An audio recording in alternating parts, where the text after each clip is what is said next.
So good morning to all. Today I will be starting this northern blotting. Northern and western both we will be covering today. Southern we have covered already. Let me close this door.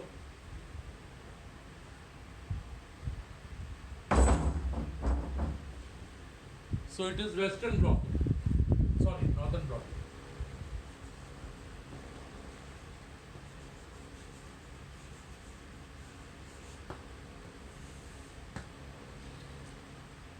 In southern blotting, we isolated a DNA fragment from cell. It is the technique when we want to isolate the RNA from the cell, and RNA is a molecule which is you will find in the nucleus as well as in the cytoplasm, because RNA is the molecule bringing signals from the nucleus and reaching to the cytoplasm, and mainly in this technique we are isolating the messenger RNA. So messenger RNA you will find in the nucleus when it is under transcription, and you will find in the cytoplasm when it is under translation. It is cell. We are having a nucleus, and you will find the messenger RNA in this. You will find messenger RNA in the cytoplasm also. So what we are doing, we are treating this cell with the detergent which is having a proteolytic activity. So the cell wall is disintegrated and this messenger RNA is coming out. When messenger RNA is coming out, it is in very complex form, and it is very difficult to read the complex form even by the electrophoresis, right? So what is our aim? Our aim is to isolate a target sequence of messenger RNA from this. It may be here, it may be a sequence here, and we are isolating this sequence of messenger RNA from this RNA. Let's take a hypothetical sequence A, U, G, C, G, C, U. It is messenger RNA. Okay, so it is the target sequence. We are isolating a messenger RNA with this sequence, that is target sequence. We have extracted it. We know that our sequence is here. Then how to make it accessible and how to extract it? First, it is very much required that we may use the endonucleases. In southern blotting I explained. विवेक आपके तो चेहरा ही नहीं दिख रहा, आप इधर ही आ जाओ तो ज़्यादा अच्छा है। वैसे इधर आ जाओ, थोड़ा बात हम तुम हो जाओ, थोड़ा सोशल डिस्टेंसिंग भी बनी रहेगी ना।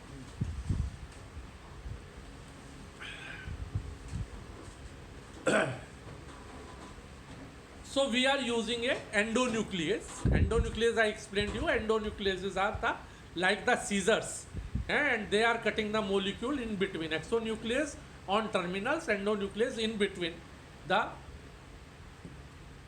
So endonucleases are used here, and this RNA is divided in small pieces. But even then, the conformation is a very complex. Even after the disintegration, it is complex. So what we are doing, our next step is the electrophoresis. It is agarose gel electrophoresis.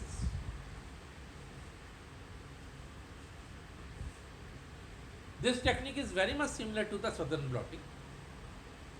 It is agarose gel. We are having wells on this.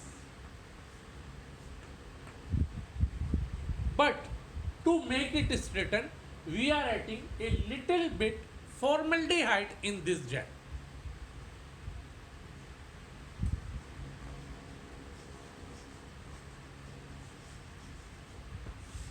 So that the molecule is getting simplified. It is becoming a straight chain by this formaldehyde here. So we are providing the DNA fragments here. Since formaldehyde is there, the complex structure is changing into the linear one, and you will find many bands here. Any particular band may be having our target RN. Again, I will repeat the same thing, that this gel is fragile and we cannot use this gel for our further processing. So what we will be doing, we will transfer the contents of gel into a paper, into a membrane, right? So what we will be doing,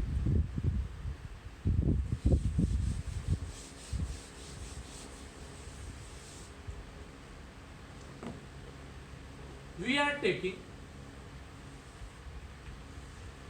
a container and in buffer is there.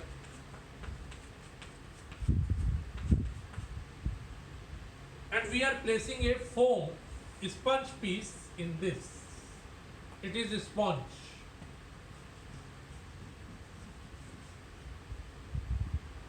On a sponge we are transferring this gel on this sponge, and then we are keeping a membrane paper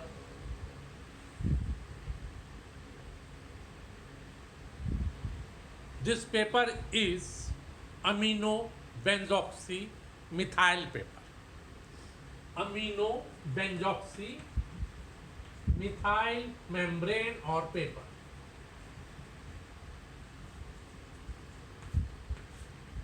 Right? Why we are doing it? Because I told you this gel is very difficult to handle.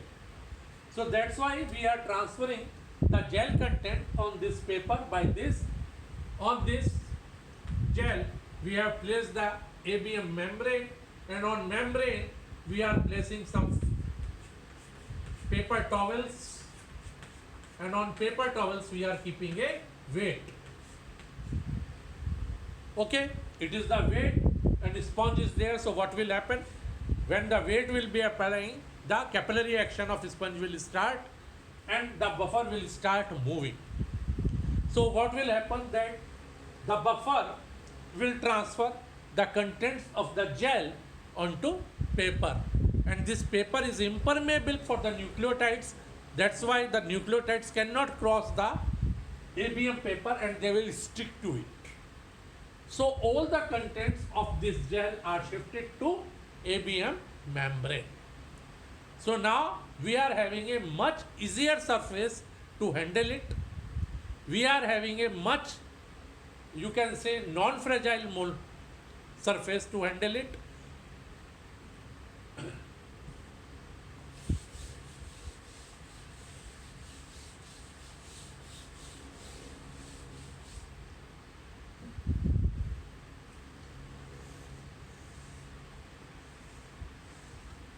It is the membrane and our contents have been transferred here. We know that out of this any one can be of our target sequence. Now our question is that how we will make it visible here, and the answer is by a probe we can make it. What is probe? A complementary sequence of this target is the probe. So what is there?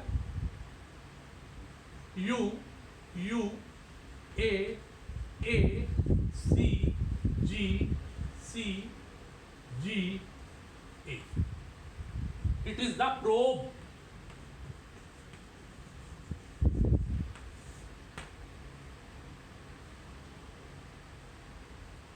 It is a RNA probe. Okay, we may use it, but what is the problem? DNA is a single-stranded molecule. So complementary relationship is more you can say applicable when we are having a DNA probe than the RNA probe. RNA probe is possible, but more precisely what we should use a DNA probe. So we will condemn this probe and we will use a DNA probe. थोड़ा सा difference है. At the places of U, you will find what you will find? T molecule. So T, and here also T.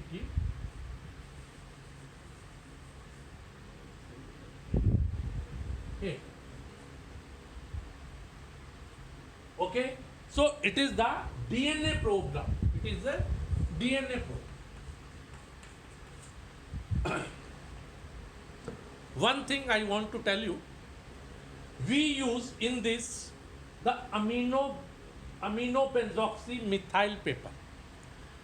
In earlier experiment, I told you in the southern blotting I used the name sodium nitroprusside paper. No, it was wrong. It was not sodium peroxide. It was the nitrocellulose paper.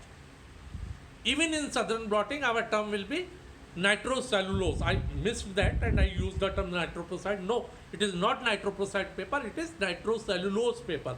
Here also we can use the nitrocellulose paper, but the clarity is in this amino-benzoxy-methyl paper. So we make little variation than the southern blotting. Their paper was nitrocellulose paper. Here it is APM membrane paper, and gel formaldehyde was there. And now we are using a DNA probe. When DNA is applied to this, it will bind to the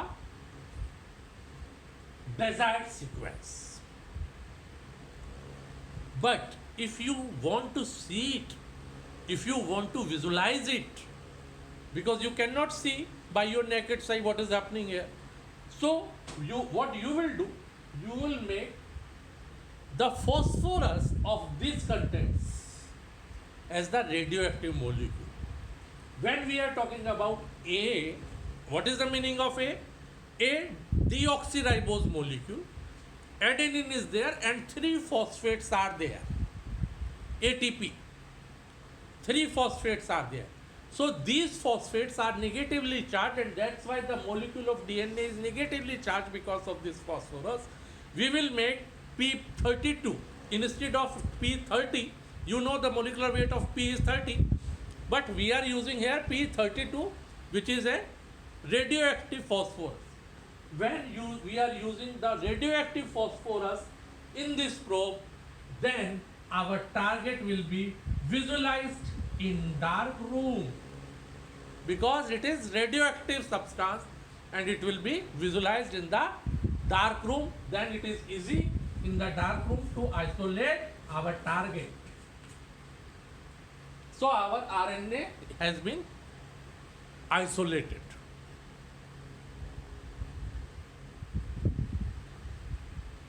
Right? It was the isolation of RNA. Southern blotting, isolation of DNA. Here it was the isolation of RNA. And we got it. Now our next target is Western blotting.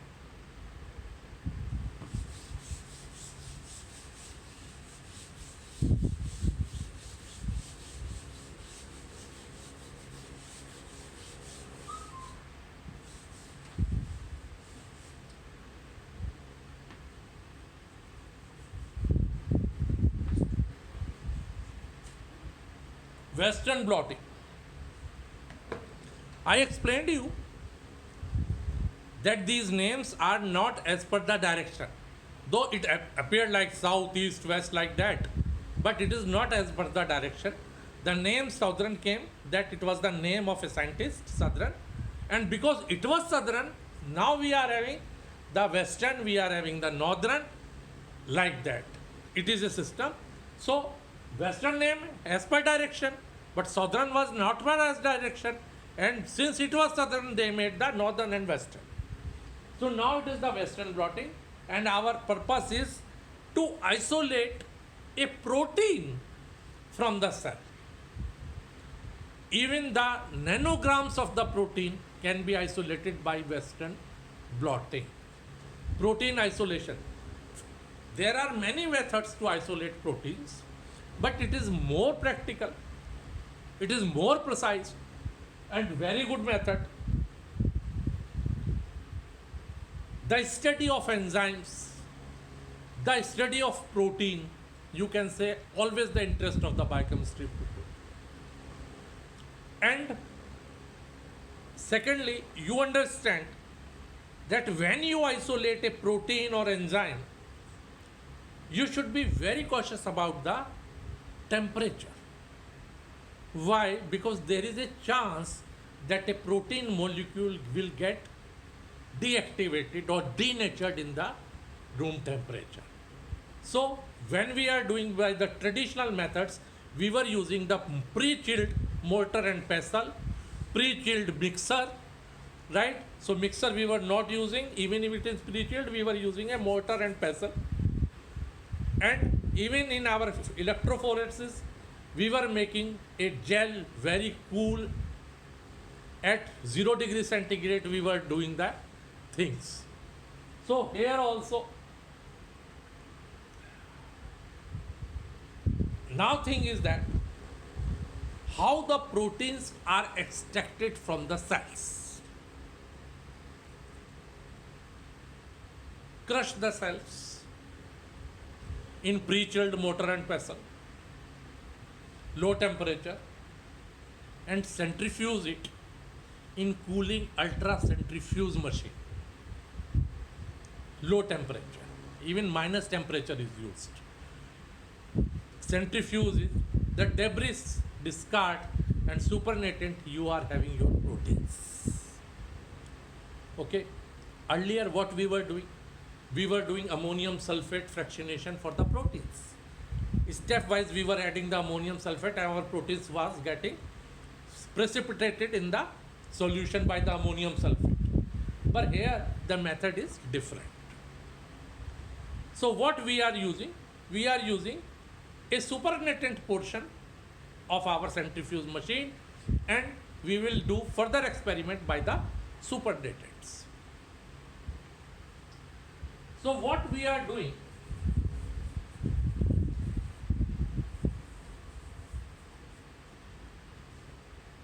First we are making a electrophoresis, and here we will use SDS page electrophoresis, sodium dodecyl sulfate polyacrylamide gel electrophoresis. It is used for the isolation of proteins. So we are loading our supernatant on this,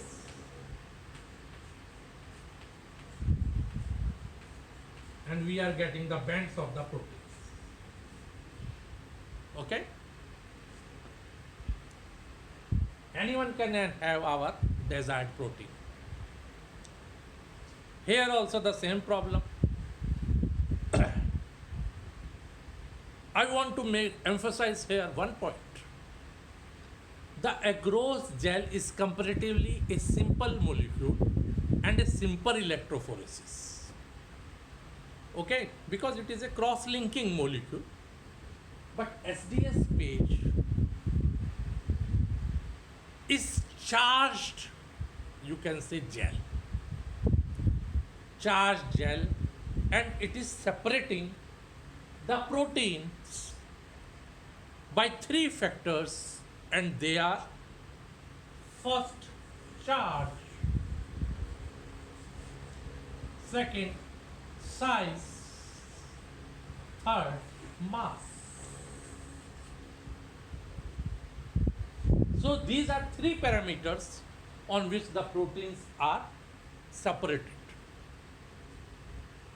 Then again, the contents of the gel are to be shifted on a paper, on a membrane. And what we will be doing? It is our gel, it is our paper in the close proximity, and we are applying a positive charge here and negative charge here. Buffer.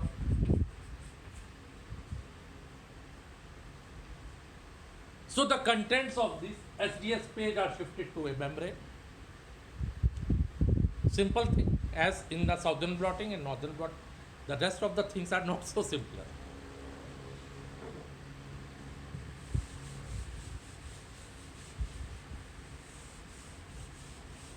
So let's say now that it is our paper or membrane.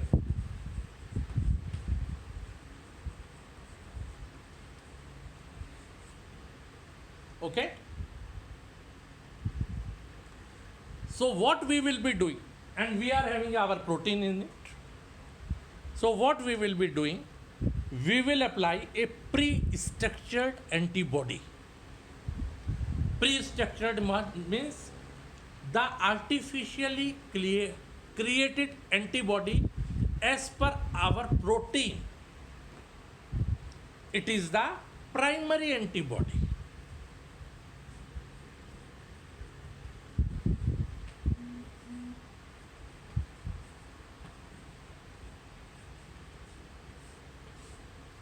It is applied there. But there is a chance that we may get another protein segment in rest of the papers. So what we do, we block this. We block this paper by dry milk. So we will apply a dry milk and this paper is blocked. And it is our segment. So by applying the dry milk here, your segment is there and primary antibody will go in and will bind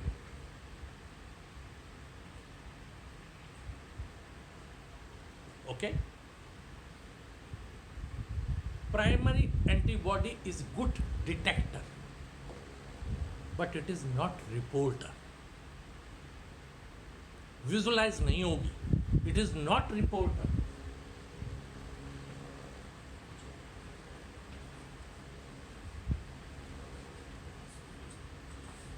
What is reporter? A secondary antibody is the reporter. Secondary antibody. Secondary antibody of what? Of this primary antibody. So what the secondary antibody will do? It will bind to the primary antibody. And not only this, suppose it is the secondary antibody. Not only this, we are using an enzyme also here, right? And most commonly it is horseradish peroxidase. HRP, horseradish peroxidase, is used as the enzyme.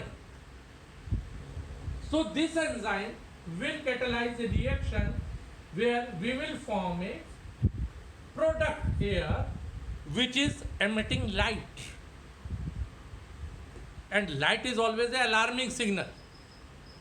So we will get a light here and then we can say that we are getting the light here, so it is the our required protein, we can isolate it. Got it? So it is with the help of first by the primary antibodies.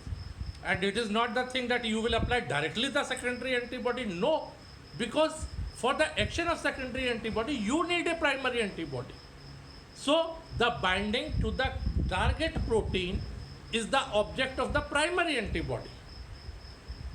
But it is not reporting. So for the reporting, we are using the secondary antibody, which will go and bind to the secondary antibody, first antibody. And then this secondary antibody is having the enzyme. HRP I told you, horseradish peroxidase. So it will bind it to this, and then this horseradish peroxidase will catalyze a reaction by its substrates to the product, and which this product is illuminating. So you will get a illumination here, and then you can isolate your desired protein. Okay, it was another technique of protein isolation, very much, you can say, very sensitive technology, and nowadays well in practice. But earlier it was first the gel electrophoresis, and after that ion exchange chromatography. So we were using resins in the chromatographical column, and then by the dip, we were getting different fractions in the chromatography, and we were getting the proteins in the fractionation. So we get 30% pure fractionation, 40% pure fractionation, like that. And then by our diagnostic procedure, we were seeing the proteins. But here you can directly isolate a target protein. It is the advantage of our Western blotting. Thank you very much.